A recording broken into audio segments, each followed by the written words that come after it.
ಸಚಿವ ದಿನೇಶ್ ಗುಂಡೂರಾವ್ ಅವರ ಹೇಳಿಕೆ ಇದು. ಇನ್ನು ಸುಹಾಸ ಶೆಟ್ಟಿ ಕೊಲೆ ಪ್ರಕರಣ ಒಂದು ರೀತಿಯಲ್ಲಿ ರಾಜ್ಯದಲ್ಲಿ ಕಿಚ್ಚನ್ನ ಹಚ್ಚಿದೆ.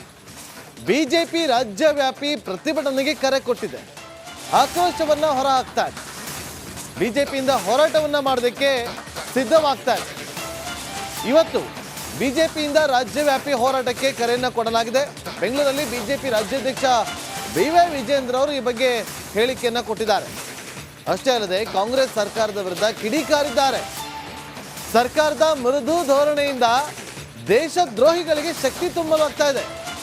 ರಾಜ್ಯದಲ್ಲಿ ಕಾನೂನು ಸುವ್ಯವಸ್ಥೆ ವಿಫಲವಾಗಿದೆ ಅಂತೇಳಿ ಆಕ್ರೋಶವನ್ನು ಹೊರಹಾಕಿದ್ದಾರೆ. ಬರ್ಬರ ಹತ್ಯೆ ಒಂದು ರೀತಿದು ಪೂರ್ವ ನಿಯೋಜಿತ ಅನ್ನುವುದು ಸ್ಪಷ್ಟವಾಗಿ ಕಾಣ್ತಾ ಇದೆ.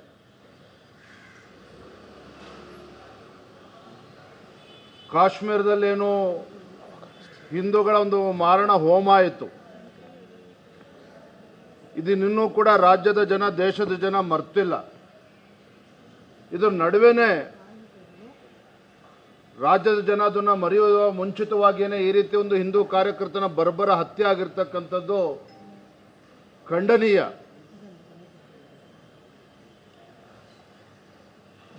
ಎಲ್ಲೋ ಒಂದು ಕಡೆ ರಾಜ್ಯದಲ್ಲಿ ಸಿದ್ದರಾಮಯ್ಯ ನೇತೃತ್ವದ ಕಾಂಗ್ರೆಸ್ ಸರ್ಕಾರ ಬಂದ ನಂತರದಲ್ಲಿ ಇಂಥ ದೇಶದ್ರೋಹಿಗಳಿಗೆ, ಕೊಲೆಗಡಕರಿಗೆ ಏನು ಮಾಡಿದ್ರು ನಡೀತದೆ ಅನ್ನೋ ಒಂದು ಆತ್ಮವಿಶ್ವಾಸ ಹೆಚ್ಚಾಗಿರುವ ಪರಿಣಾಮವಾಗೇನೆ ಪದೇ ಪದೇ ಈ ರೀತಿ ಕೃತ್ಯಗಳು ನಡೀತಾ ಇದೆ. ಹಿಂದೂ ಕಾರ್ಯಕರ್ತರ ಹತ್ಯೆ ನಡೀತಾ ಇದೆ. ಹಿಂದೂ ಸಂಘಟನೆಗಳನ್ನು ಬೆದರಿಸ್ತಕ್ಕಂಥ ಕೆಲಸ ಆಗ್ತಾ ಇದೆ. ಹಿಂದೂ ಮುಖಂಡರ, ಕಾರ್ಯಕರ್ತರ ಕಗ್ಗಲೆ ನಿರಂತರವಾಗಿ ಕರ್ನಾಟಕ ರಾಜ್ಯದಲ್ಲಿ ನಡೀತಾ ಇದೆ. ಕರ್ನಾಟಕ ರಾಜ್ಯದಲ್ಲಿ ಗೃಹ ಸಚಿವರು ಬದುಕಿಲ್ವ? ಹಾಗಾದ್ರೆ ಕರ್ನಾಟಕ ರಾಜ್ಯದಲ್ಲಿ ಕಾನೂನು ಸುವ್ಯವಸ್ಥೆ ಏನಾಗಿದೆ? ಗುಪ್ತಚರ ಇಲಾಖೆ ಸತ್ತೋಗಿದೆ. ಹಾಗಾದ್ರೆ ಕರ್ನಾಟಕ ರಾಜ್ಯದಲ್ಲಿ ಒಬ್ಬ ಹಿಂದೂ ಕಾರ್ಯಕರ್ತ ಅವನ ಜೀವಕ್ಕೆ ಬೆದರಿಕೆ ಇದೆ ಅಂತೇಳಿ ಗೊತ್ತಿದ್ರೂ ಸಹ ಯಾಕೆ ಇಂಥ ಘಟನೆ ಆಗೋದಕ್ಕೆ ಸಾಧ್ಯ ಆಯಿತು? ಎಲ್ಲ ಒಂದು ಕಡೆ ರಾಜ್ಯ ಸರ್ಕಾರದ, ಕಾಂಗ್ರೆಸ್ ಸರ್ಕಾರದ SDPI, PFI ಈ ರೀತಿ ಸಂಘಟನೆಗಳ ಮೇಲೇನು ಪ್ರೀತಿಯನ್ನು ತೋರಿಸ್ತಾ ಇದ್ದಾರೆ ಸಿದ್ದರಾಮಯ್ಯ ನೇತೃತ್ವದ ಕಾಂಗ್ರೆಸ್ ಸರ್ಕಾರ. ಇವೆಲ್ಲವೂ ಸಹ ಈ ರೀತಿ ದುಷ್ಕೃತ್ಯವನ್ನು ಮಾಡೋದಕ್ಕೆ, ಕೊಲೆಗಳನ್ನು ಮಾಡೋದಕ್ಕೆ, ಹಿಂದೂ ಕಾರ್ಯಕರ್ತನ ಬೆದರಿಸೋದಕ್ಕೆ ಒಂದು ರೀತಿ ಅವರಿಗೆ ಶಕ್ತಿ ಬಂದಂತಾಗಿದೆ, ಆನೆ ಬಲ ಬಂದಂತಾಗಿದೆ. ಮುಖ್ಯಮಂತ್ರಿಗಳ ಸಾಫ್ಟ್ ಅಪ್ರೋಚ್ ಏನಿದೆ,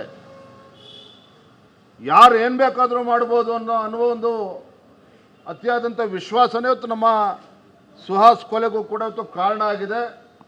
ಭಾರತೀಯ ಜನತಾ ಪಾರ್ಟಿ ಇದನ್ನು ಬಲವಾಗಿ ನಾವು ಖಂಡಿಸ್ತೇವೆ. ಇವತ್ತು ರಾಜ್ಯ ವ್ಯಾಪ್ತಿ ಈ ಕಗ್ಗೊಲೆ ವಿರುದ್ಧ ನಾವು ಪ್ರತಿಭಟನೆಯನ್ನು ಕೂಡ ನಾವು ಕರೆಯನ್ನು ಕೊಡೋರಿದ್ದೇವೆ. ಬರ್ಬರ ಹತ್ಯೆ ಒಂದು ರೀತಿದು ಪೂರ್ವ ನಿಯೋಜಿತ ಅನ್ನುವುದು ಸ್ಪಷ್ಟವಾಗಿ ಕಾಣ್ತಾ. ಸಚಿವ ದಿನೇಶ್ ಗುಂಡೂರಾವ್ ಅವರ ಹೇಳಿಕೆ ಇದು. ಇನ್ನು ಸುಹಾಸ ಶೆಟ್ಟಿ ಕೊಲೆ ಪ್ರಕರಣ ಒಂದು ರೀತಿಯಲ್ಲಿ ರಾಜ್ಯದಲ್ಲಿ ಕಿಚ್ಚನ್ನ ಹಚ್ಚಿದೆ. ಬಿಜೆಪಿ ರಾಜ್ಯವ್ಯಾಪಿ ಪ್ರತಿಭಟನೆಗೆ ಕರೆ ಕೊಟ್ಟಿದೆ. ಆಕ್ರೋಶವನ್ನ ಹೊರ ಹಾಕ್ತಾ ಇದೆ. ಬಿಜೆಪಿಯಿಂದ ಹೋರಾಟವನ್ನ ಮಾಡೋದಕ್ಕೆ ಸಿದ್ಧವಾಗ್ತಾ ಇದೆ. ಇವತ್ತು ಬಿಜೆಪಿಯಿಂದ ರಾಜ್ಯವ್ಯಾಪಿ ಹೋರಾಟಕ್ಕೆ ಕರೆಯನ್ನ ಕೊಡಲಾಗಿದೆ. ಬೆಂಗಳೂರಲ್ಲಿ ಬಿಜೆಪಿ ರಾಜ್ಯಾಧ್ಯಕ್ಷ ಬಿ.ವೈ. ವಿಜೇಂದ್ರ ಅವರು ಈ ಬಗ್ಗೆ ಹೇಳಿಕೆಯನ್ನ ಕೊಟ್ಟಿದ್ದಾರೆ. ಅಷ್ಟೇ ಅಲ್ಲದೆ ಕಾಂಗ್ರೆಸ್ ಸರ್ಕಾರದ ವಿರುದ್ಧ ಕಿಡಿಕಾರಿದ್ದಾರೆ. ಸರ್ಕಾರದ ಮೃದು ಧೋರಣೆಯಿಂದ ದೇಶದ್ರೋಹಿಗಳಿಗೆ ಶಕ್ತಿ ತುಂಬಲಾಗ್ತಾ ಇದೆ. ರಾಜ್ಯದಲ್ಲಿ ಕಾನೂನು ಸುವ್ಯವಸ್ಥೆ ವಿಫಲವಾಗಿದೆ ಅಂತೇಳಿ ಆಕ್ರೋಶವನ್ನು ಹೊರಹಾಕಿದ್ದಾರೆ. ಬರ್ಬರ ಹತ್ಯೆ ಒಂದು ರೀತಿದು ಪೂರ್ವ ನಿಯೋಜಿತ ಅನ್ನುವುದು ಸ್ಪಷ್ಟವಾಗಿ ಕಾಣ್ತಾ ಇದೆ.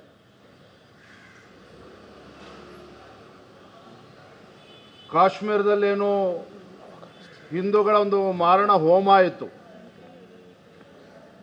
ಇದನ್ನೂ ಕೂಡ ರಾಜ್ಯದ ಜನ, ದೇಶದ ಜನ ಮರ್ತಿಲ್ಲ. ಇದರ ನಡುವೆನೇ ರಾಜ್ಯದ ಜನ ಅದನ್ನು ಮರೆಯುವ ಮುಂಚಿತವಾಗಿಯೇ ಈ ರೀತಿ ಒಂದು ಹಿಂದೂ ಕಾರ್ಯಕರ್ತನ ಬರ್ಬರ ಹತ್ಯೆ ಆಗಿರ್ತಕ್ಕಂಥದ್ದು ಖಂಡನೀಯ.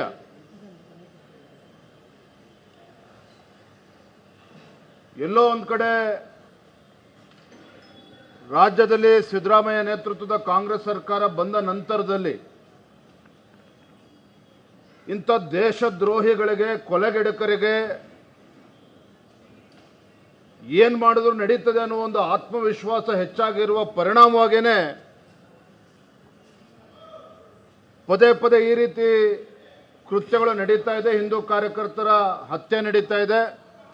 ಹಿಂದೂ ಸಂಘಟನೆಗಳನ್ನು ಬೆದರಿಸ್ತಕ್ಕಂಥ ಕೆಲಸ ಆಗ್ತಾ ಇದೆ. ಹಿಂದೂ ಮುಖಂಡರ, ಕಾರ್ಯಕರ್ತರ ಕಗ್ಗಲೆ ನಿರಂತರವಾಗಿ ಕರ್ನಾಟಕ ರಾಜ್ಯದಲ್ಲಿ ನಡೀತಾ ಇದೆ. ಕರ್ನಾಟಕ ರಾಜ್ಯದಲ್ಲಿ ಗೃಹ ಸಚಿವರು ಬದುಕಿಲ್ವಾ? ಹಾಗಾದ್ರೆ ಕರ್ನಾಟಕ ರಾಜ್ಯದಲ್ಲಿ ಕಾನೂನು ಸುವ್ಯವಸ್ಥೆ ಏನಾಗಿದೆ? ಗುಪ್ತಚರ ಇಲಾಖೆ ಸತ್ತೋಗಿದೆ. ಹಾಗಾದ್ರೆ ಕರ್ನಾಟಕ ರಾಜ್ಯದಲ್ಲಿ ಒಬ್ಬ ಹಿಂದೂ ಕಾರ್ಯಕರ್ತ ಅವನ ಜೀವಕ್ಕೆ ಬೆದರಿಕೆ ಇದೆ ಅಂತೇಳಿ ಗೊತ್ತಿದ್ರೂ ಸಹ ಯಾಕೆ ಇಂಥ ಘಟನೆ ಆಗೋದಕ್ಕೆ ಸಾಧ್ಯ ಆಯಿತು? ಎಲ್ಲ ಒಂದು ಕಡೆ ರಾಜ್ಯ ಸರ್ಕಾರದ, ಕಾಂಗ್ರೆಸ್ ಸರ್ಕಾರದ SDPI, PFI ಈ ರೀತಿ ಸಂಘಟನೆಗಳ ಮೇಲೇನು ಪ್ರೀತಿಯನ್ನು ತೋರಿಸ್ತಾ ಇದ್ದಾರೆ ಸಿದ್ದರಾಮಯ್ಯ ನೇತೃತ್ವದ ಕಾಂಗ್ರೆಸ್ ಸರ್ಕಾರ. ಇವೆಲ್ಲವೂ ಸಹ ಈ ರೀತಿ ದುಷ್ಕೃತ್ಯವನ್ನು ಮಾಡೋದಕ್ಕೆ, ಕೊಲೆಗಳನ್ನು ಮಾಡೋದಕ್ಕೆ, ಹಿಂದೂ ಕಾರ್ಯಕರ್ತನ ಬೆದರಿಸೋದಕ್ಕೆ ಒಂದು ರೀತಿ ಅವರಿಗೆ ಶಕ್ತಿ ಬಂದಂತಾಗಿದೆ, ಆನೆ ಬಲ ಬಂದಂತಾಗಿದೆ. ಮುಖ್ಯಮಂತ್ರಿಗಳ ಸಾಫ್ಟ್ ಅಪ್ರೋಚ್ ಏನಿದೆ, ಯಾರು ಏನು ಬೇಕಾದರೂ ಮಾಡ್ಬೋದು ಅನ್ನುವ ಒಂದು ಅತಿಯಾದಂಥ ವಿಶ್ವಾಸನೇ ಇವತ್ತು ನಮ್ಮ ಸುಹಾಸ್ ಕೊಲೆಗೂ ಕೂಡ ಇವತ್ತು ಕಾರಣ ಆಗಿದೆ. ಭಾರತೀಯ ಜನತಾ ಪಾರ್ಟಿ ಇದನ್ನು ಬಲವಾಗಿ ನಾವು ಖಂಡಿಸ್ತೇವೆ. ಇವತ್ತು ರಾಜ್ಯ ವ್ಯಾಪ್ತಿ ಈ ಕಗ್ಗೊಲೆ ವಿರುದ್ಧ ನಾವು ಪ್ರತಿಭಟನೆಯನ್ನು ಕೂಡ ನಾವು ಕರೆಯನ್ನು ಕೊಡೋರಿದ್ದೇವೆ. ಬರ್ಬರ ಹತ್ಯೆ ಒಂದು ರೀತಿದು ಪೂರ್ವ ನಿಯೋಜಿತ ಅನ್ನುವುದು ಸ್ಪಷ್ಟವಾಗಿ ಕಾಣ್ತದೆ. ಸಚಿವ ದಿನೇಶ್ ಗುಂಡೂರಾವ್ ಅವರ ಹೇಳಿಕೆ ಇದು. ಇನ್ನು ಸುಹಾಸ್ ಶೆಟ್ಟಿ ಕೊಲೆ ಪ್ರಕರಣ ಒಂದು ರೀತಿಯಲ್ಲಿ ರಾಜ್ಯದಲ್ಲಿ ಕಿಚ್ಚನ್ನ ಹಚ್ಚಿದೆ. ಬಿಜೆಪಿ ರಾಜ್ಯವ್ಯಾಪಿ ಪ್ರತಿಭಟನೆಗೆ ಕರೆ ಕೊಟ್ಟಿದೆ. ಆಕ್ರೋಶವನ್ನ ಹೊರ ಹಾಕ್ತಾ ಇದೆ. ಬಿಜೆಪಿಯಿಂದ ಹೋರಾಟವನ್ನ ಮಾಡೋದಕ್ಕೆ ಸಿದ್ಧವಾಗ್ತಾ ಇದೆ. ಇವತ್ತು ಬಿಜೆಪಿಯಿಂದ ರಾಜ್ಯವ್ಯಾಪಿ ಹೋರಾಟಕ್ಕೆ ಕರೆಯನ್ನು ಕೊಡಲಾಗಿದೆ. ಬೆಂಗಳೂರಲ್ಲಿ ಬಿಜೆಪಿ ರಾಜ್ಯಾಧ್ಯಕ್ಷ BY ವಿಜೇಂದ್ರ ಅವರು ಈ ಬಗ್ಗೆ ಹೇಳಿಕೆಯನ್ನು ಕೊಟ್ಟಿದ್ದಾರೆ. ಅಷ್ಟೇ ಅಲ್ಲದೆ ಕಾಂಗ್ರೆಸ್ ಸರ್ಕಾರದ ವಿರುದ್ಧ ಕಿಡಿಕಾರಿದ್ದಾರೆ. ಸರ್ಕಾರದ ಮೃದು ಧೋರಣೆಯಿಂದ ದೇಶದ್ರೋಹಿಗಳಿಗೆ ಶಕ್ತಿ ತುಂಬಲಾಗ್ತಾ ಇದೆ. ರಾಜ್ಯದಲ್ಲಿ ಕಾನೂನು ಸುವ್ಯವಸ್ಥೆ ವಿಫಲ